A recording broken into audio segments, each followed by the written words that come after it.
Welcome to Pale Cachexia, a horror visual novel with a gothic theming around it about the deep bonds and chilling mystery of a young girl named Esther venturing deep within a forgotten forest.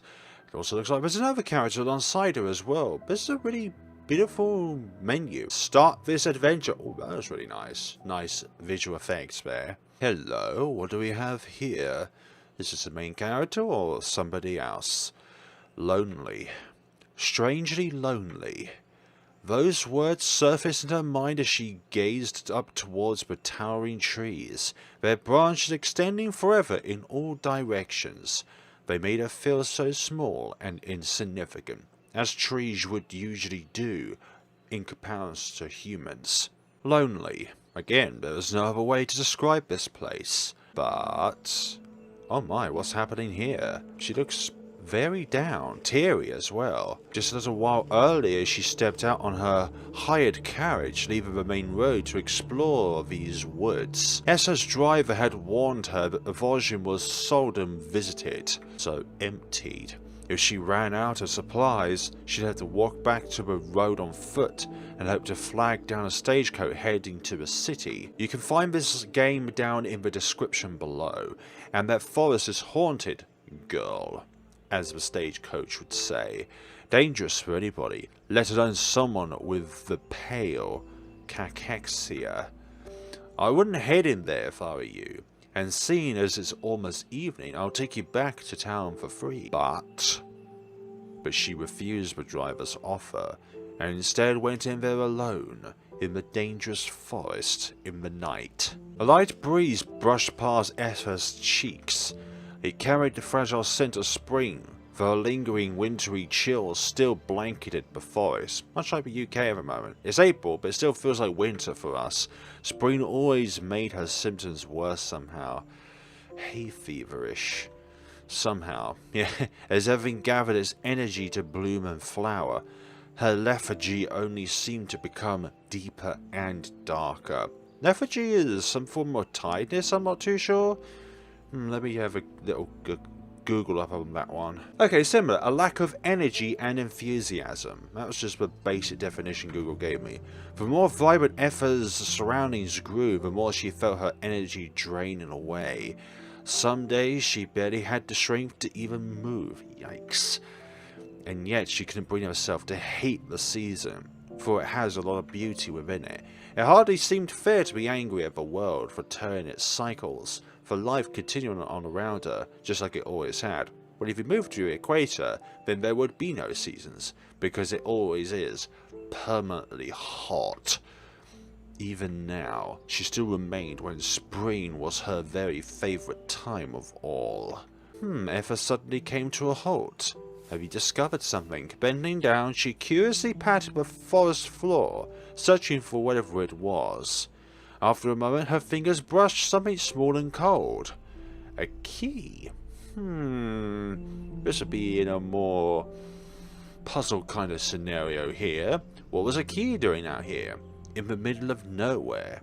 There's like that urban legend where if you go into a huge forest in the middle of nowhere and you see a set of stairs, just don't go near it. Puzzled, Esther turned the tiny sinewy piece of metal over in her palm.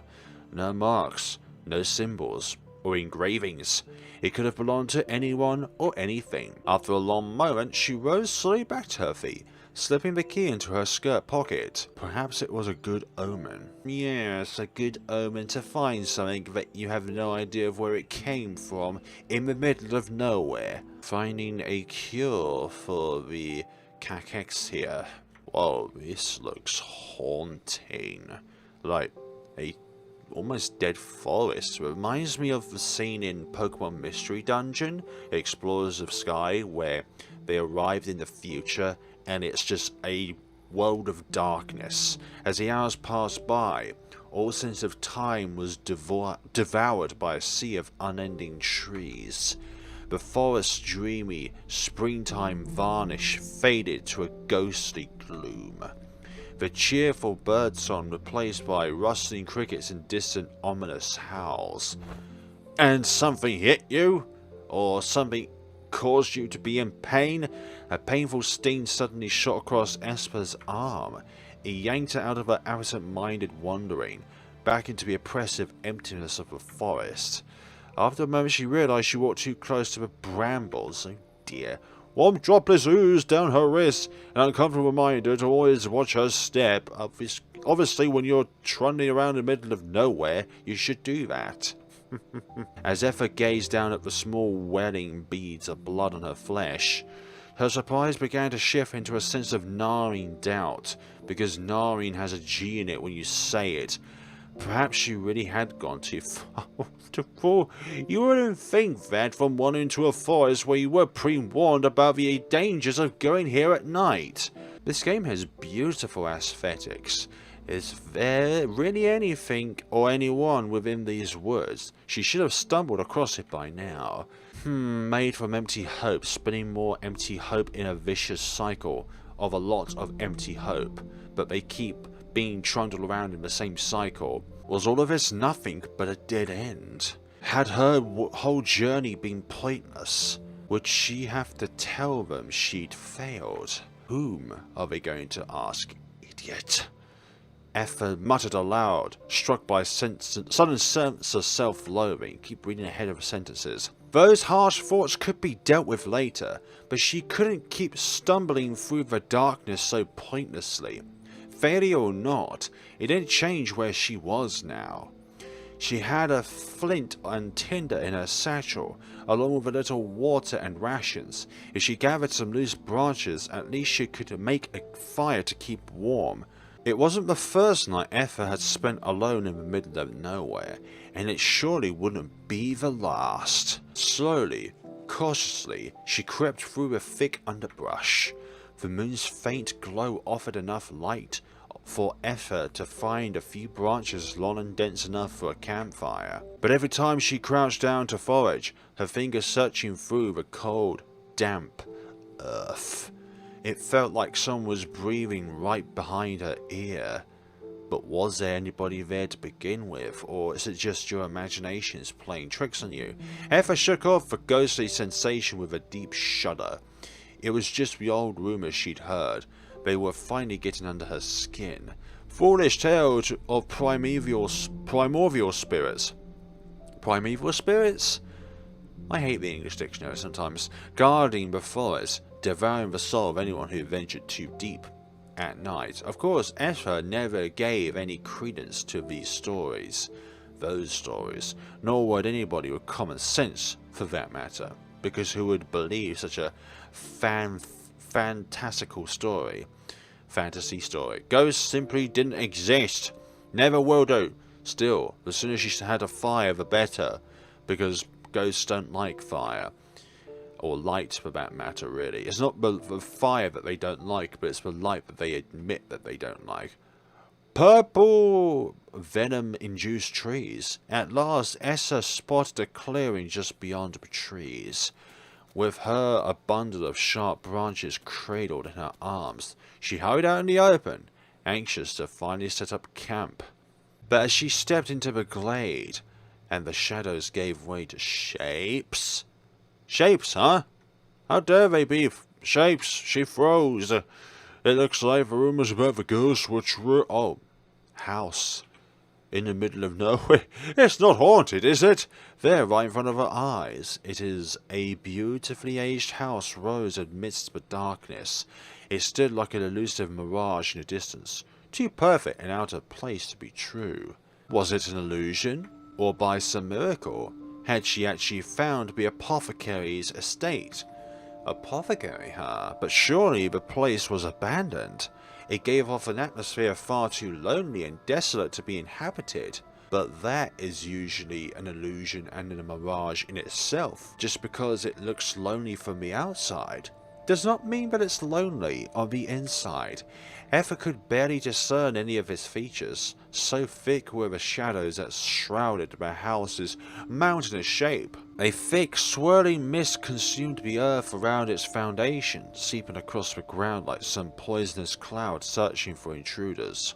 By that last part there, poisonous cloud searching for intruders. I'm lost on that one.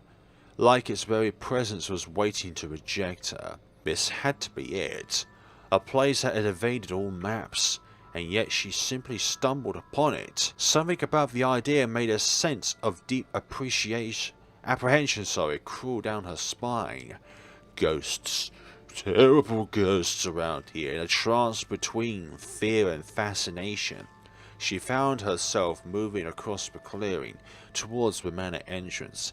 I don't think this game displays horror as in like monsters appear out in front of you or sudden jump scares come on screen. It's more atmospheric horror, and I really like that. Like the visual effects and the story itself being very eerie in its own way. Well, probably not eerie, but unsettling at the very least. The pale mist seeped around Esther's boots, swallowing her footsteps one by one. It felt like entering a dream, as if she were slowly crossing the threshold into a different reality. But until she realized that her fingertips were suddenly brushing cold metal. The handles for those foreboding doors loosely grasped beneath her uncertain, trembling palms. Perhaps that key we found earlier could possibly open this manor. Ouch, what's happening however? Pain still, please. The soft, nearly inaudible word left her lips like a whispered prayer. Slowly, gingerly, the handles began to turn. Until, with a softly beckoning creak, the doors yawned open to allow Esther within. I'm not sure how to pronounce her name properly. I do apologise if I keep mispronouncing her name. It's not a name that you see commonly. Inside the house, the scent of musty, aged wood greeted her from the darkness. Just barely, Esther could make out the shape of a stairwell, illuminated by rays of moonlight. Something about it compelled her, or perhaps it was simply less frightening than exploring past the pitch-black archway ahead. After a hesitant pause, she closed the doors behind her. The wind had started howling faintly, casting an eerie echo through the manor's foyer. Slowly, Esther crept up the stairs, wincing at the small creaks that followed her movements. The second floor held a number of rooms, their doors all ominously closed. Why did they all ominously close behind her or something? On a nervous whim, Esther decided to reach for the second door on the right, inching it open with bated breath. The vacant room was a study?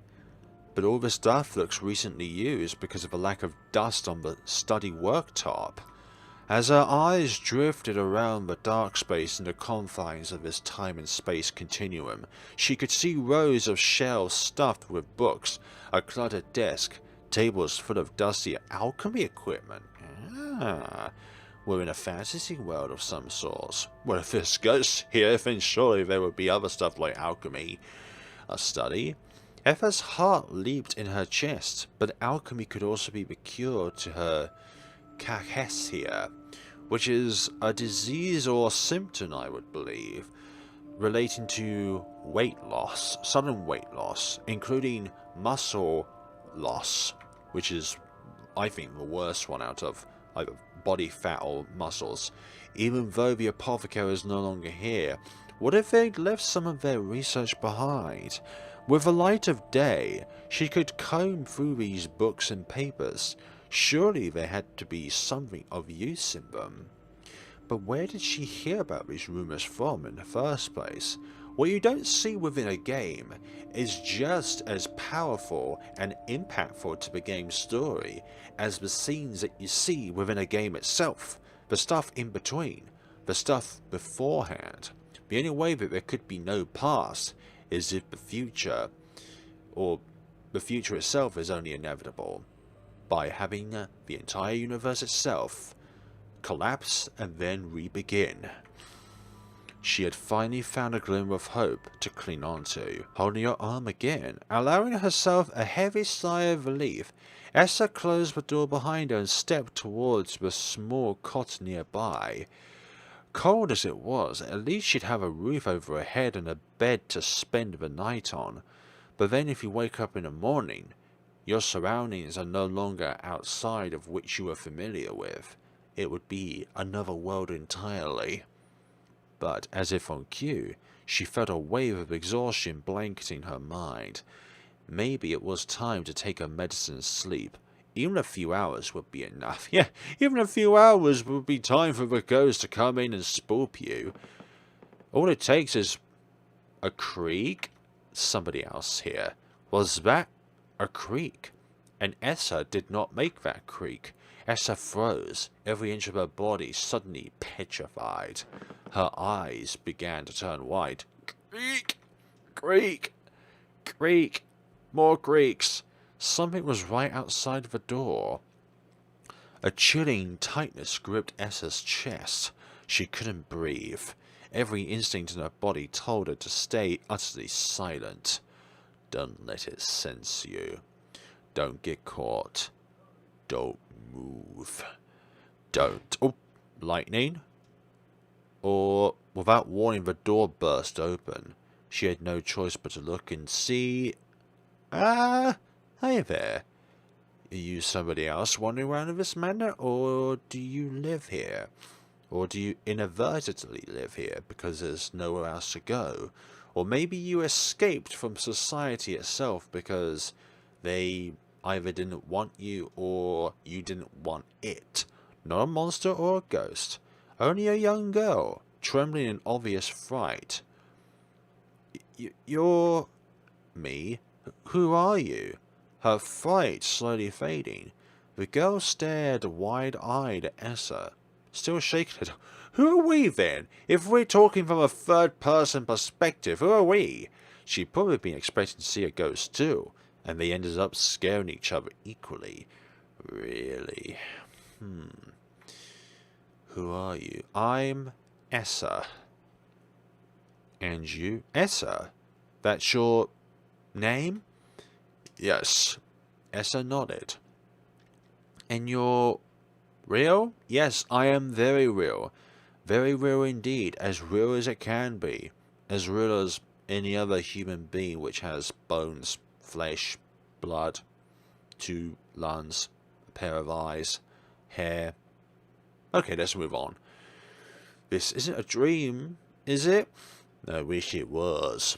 Then we could wake up and we wouldn't have this cachexia on us. No, I don't think so.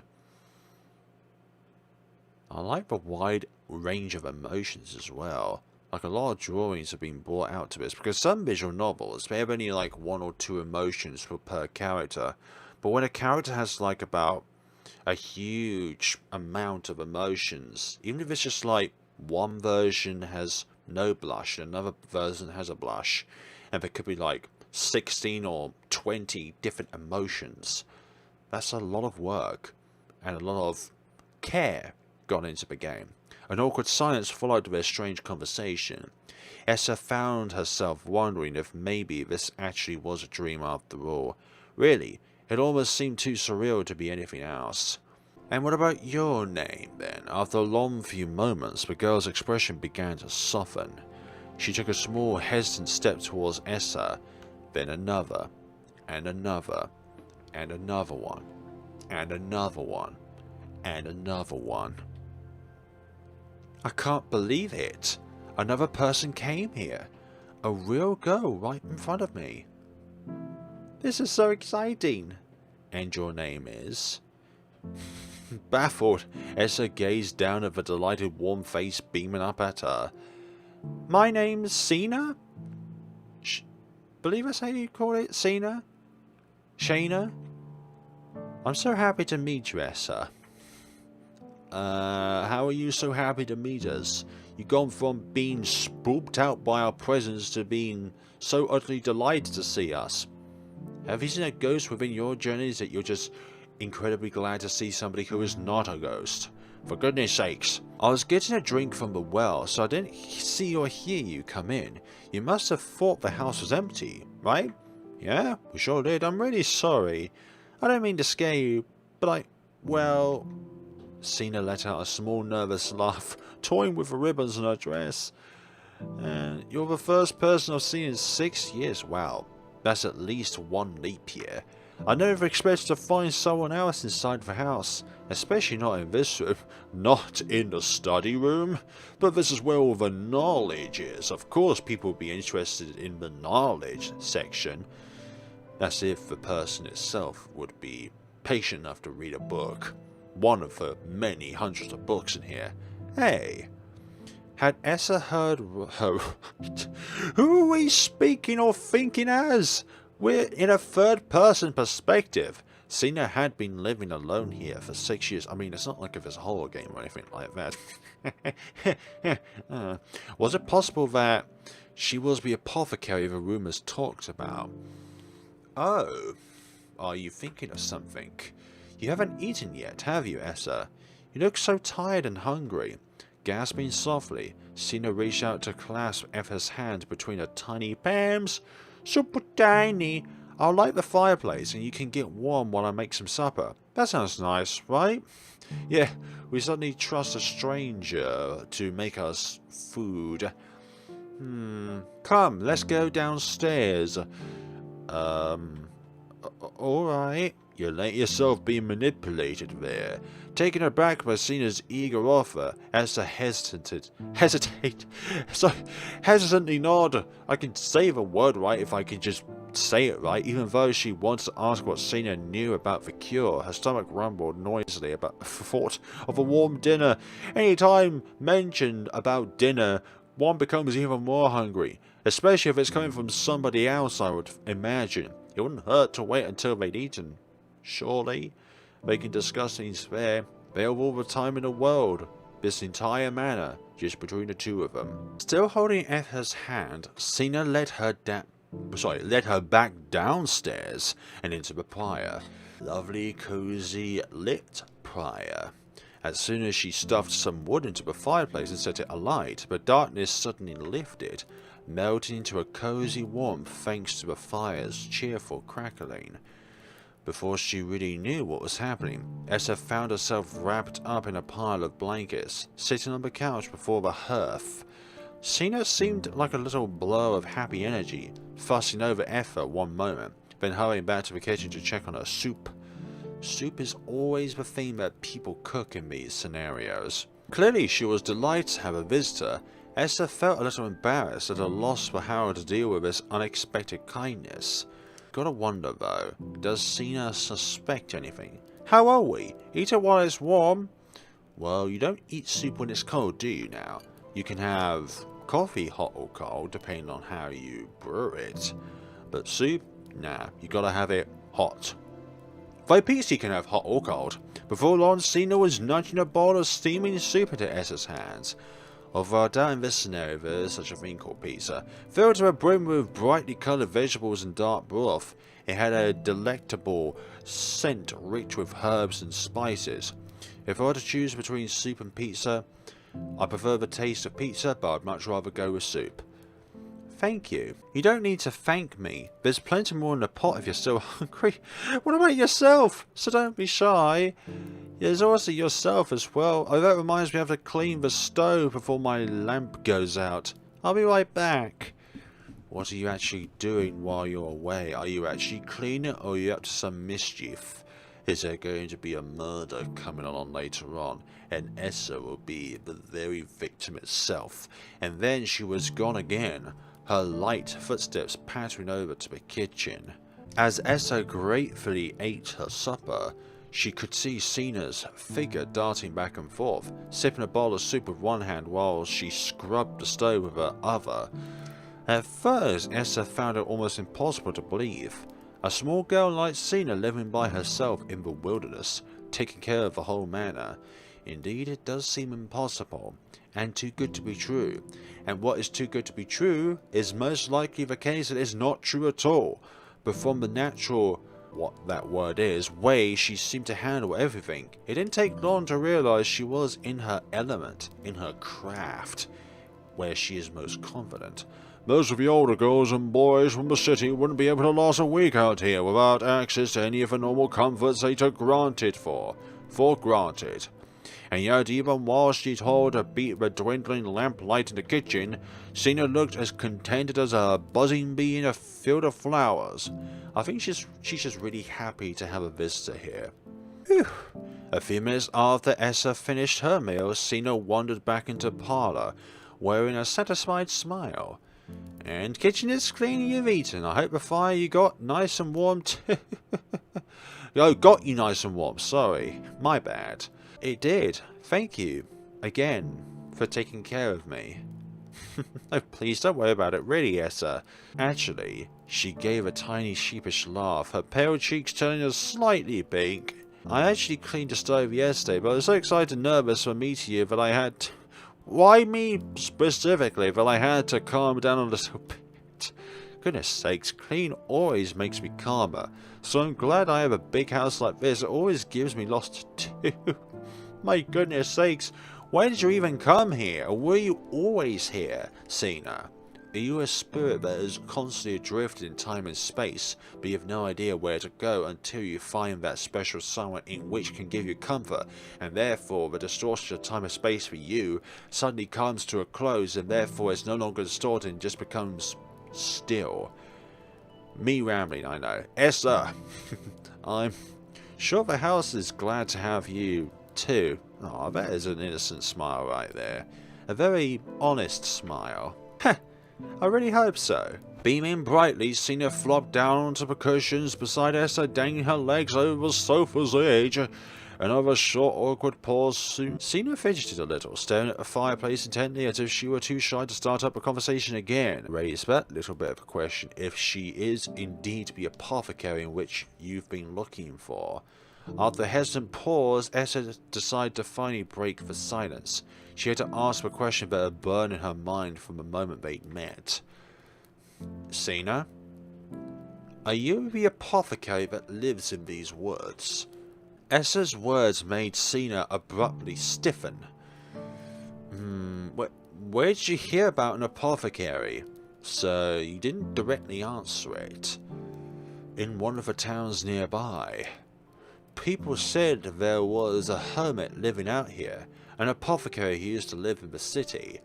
Ah, she must have been too annoyed by the city life then. Somebody who found a cure for the pale. All of Cena's cheerful energy seemed to slowly dissipate.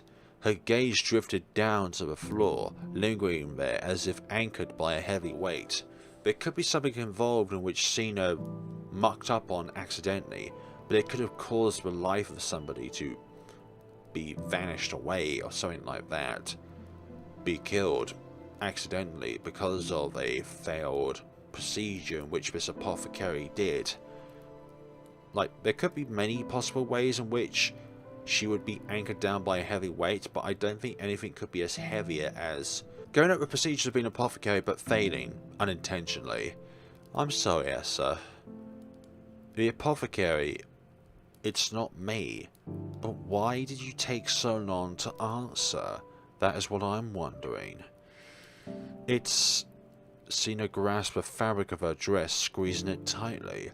Or is it somebody else? It was my... Oh, okay. It's true that he had the pale, and he managed his symptoms for a while. But he died 6 years ago. Okay, so that's why you were lonely for 6 years.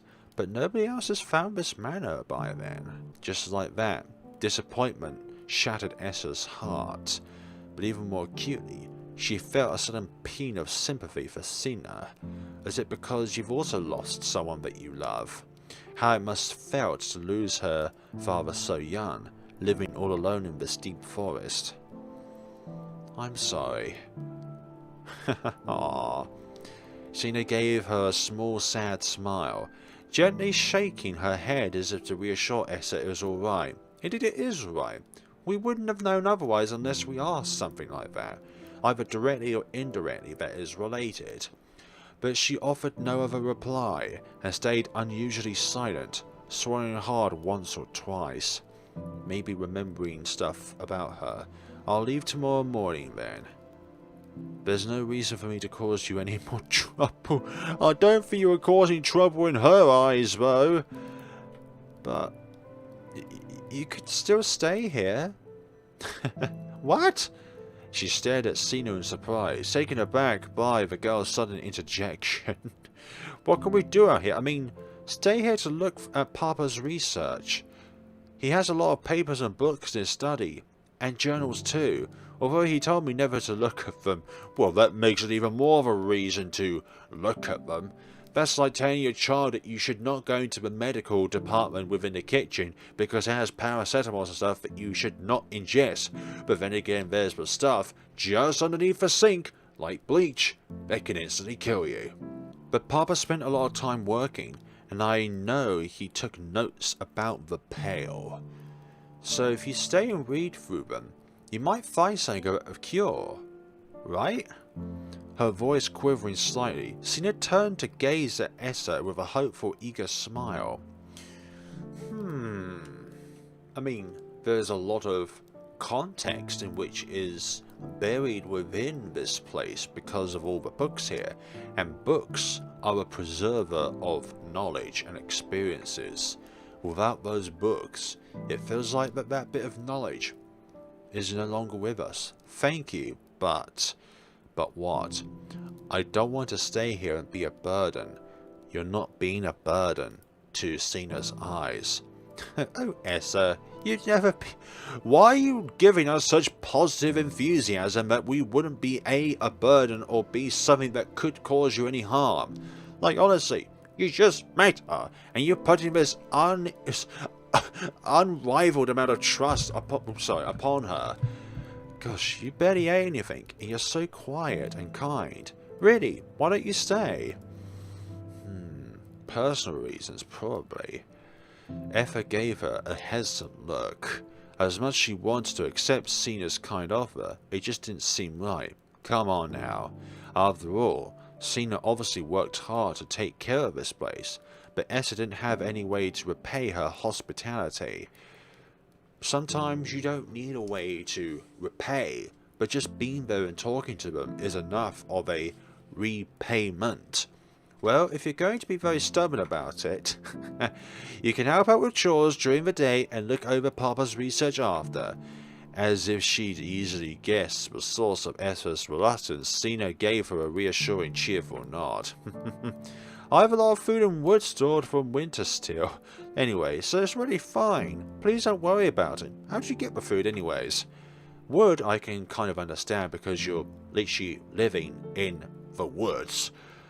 Esther suddenly studied Sina's expression. Those shining eyes are all but begging her to stay. At least if she helped out with the work, she'd feel better about spending a week or two here. Even if she struck her as taking advantage of Sina's loneliness. I don't think that is the case. Alright. You sure I won't be burdening you? 100%. 100,000 million billion trillion quadrillion quintillion %. That's a lot of percent. Yes, yes. Yes, I'm positively, absolutely... Okay, stop, okay? You just have to say one good word. If you keep going on about it, we're going to suspect you. Halfway through her delighted cry, Sina suddenly cut herself off with a gasp. And was again... Oh, I forgot. You have it, right? Have what? The condition. Yep. That is why we want to study it. That's why we want to meet the apothecary here. Esther nodded, puzzled at Sina's sudden question. I won't ask you to do any chores, then. That wouldn't be fair. Wrong. Doing physical activities can help you if you have it. Because if you're using your muscles, then you increase your muscles. Papa told me how awful it always made him feel. He couldn't even get out of bed some days. It must be terrible, being so drained all the time, no matter how much you rest. But it's also an age thing though. It's fine, I can work. Yeah, but hey, you're giving me this kind of stuff and now you say no. To be honest, the longer I don't do anything, the worse I feel. That's pretty much like with everyone, really. If you just sit around and do nothing, eventually, you're going to feel like that's the norm. It's hard to push myself, but it's better than when I don't. With a sincere smile. It was Cena's turn to hesitate, but Esther offered a small, determined smile to reassure her it was alright. She hated when people pitied her or went easy on her. It bothered Esther even more than the symptoms themselves. If you're sure, then you know yourself better than I do. It's true. Well, anybody can say that. We know ourselves better than anybody can.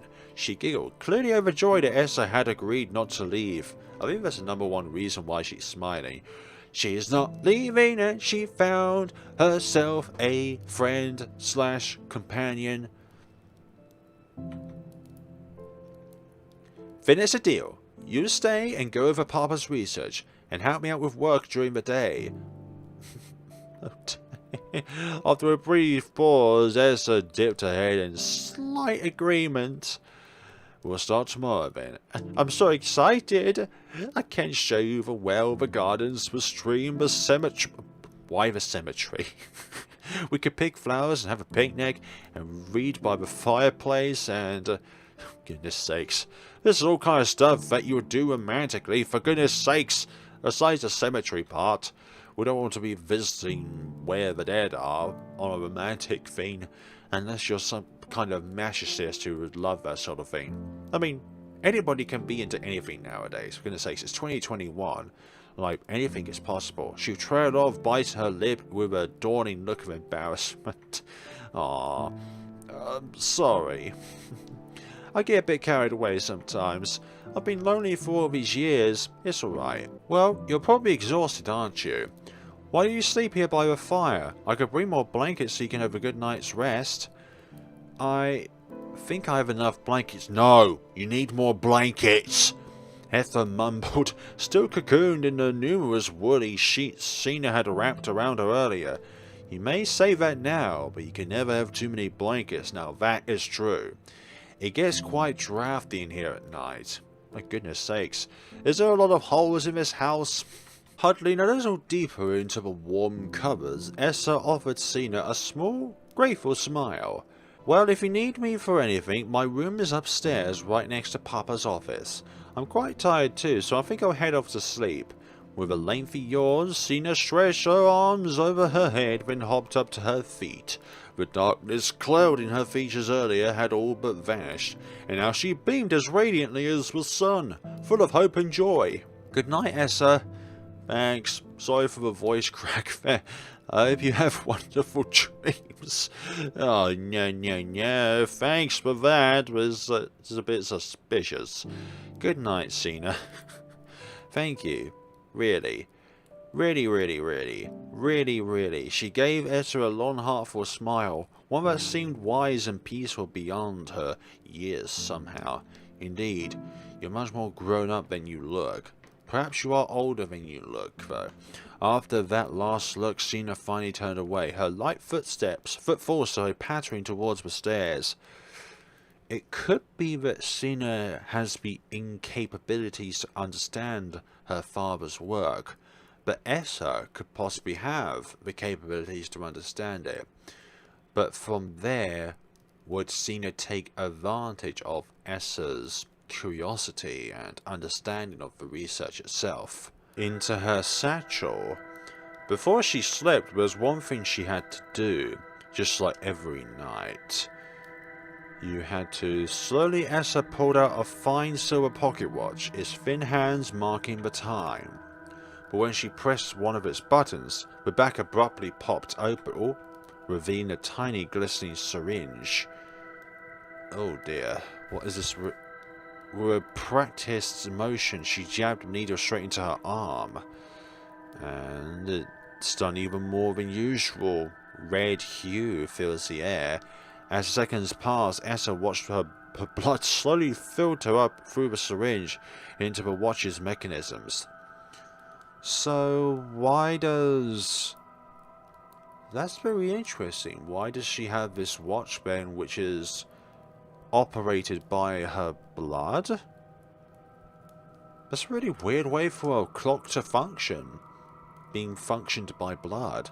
Then after a long few moments the flow stopped, and the blood reversed its course, oozing downward back into her body. Okay, that's real weird. As if returned beneath Esther's flesh, a dark circle slowly spread across the pierced spot. What is this dark circle, though? She kept her focus on the watcher's face. 2, 5, 8. The hour hand started swelling forward. 10, 14, 18. 24. Click. The last drops pushed her into her vein. Oh dear, that must have hurt. Wincing, Esther pulled the needle free, closing the watch with a hasty squeeze of her palm. This medicine of hers, a marvel of technology recorded. There's a bit of sacrifice involved, and that is one's sanity from the pain of it. But Esther hated the needle far more than drinking the normal tonic. And what is the normal tonic? If only it was easier to bring the ingredients with her. Okay, so the ingredients to make the tonic must be inaccessible. So the only substitute is this marvel of technology. Right now, she didn't have much choice beyond the watch, which injected a potent version of a remedy into her veins once a day. And yet, despite her reliance on the watch, or maybe because of it, Esther longs to be able to cast the twisted thing into a fire like the one before her now. But is that worth it to be restricted on your time of living? Dropping the watch back into her satchel, she curled up tightly beneath her blankets. The parlour felt colder and less cozy now that she was alone again. But as she closed her eyes, all of Esther's exhaustion caught up with her at once, weighing down on her body like a heavy sheet. Before long, the cradle of the fireplace lulled her to sleep, sheltered from the cold night outside. And all her restless thoughts gave way to a deep darkness. Medicate. Why would this be an achievement? Progression through the game it must be. Another day of rain. So, we must have skipped forward in time then, if you say another day, because it means that you've already been here at least a day with which rain has happened. Okay folks, thank you so much for watching. I'm thoroughly enjoying this adventure. It's a bit of a mysterious one, going through this fantasy expedition in this house. But also, what is the cause of this house to be here in the first place?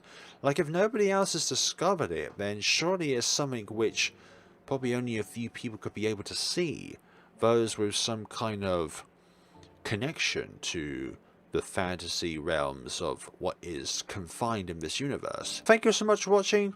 Like I said earlier in the video, there's a link down in the description below where you'll be able to find this game for yourselves and be able to purchase it. We see each other in the next time of Pale Cachexia. Thank you all so much for watching and take care of yourselves.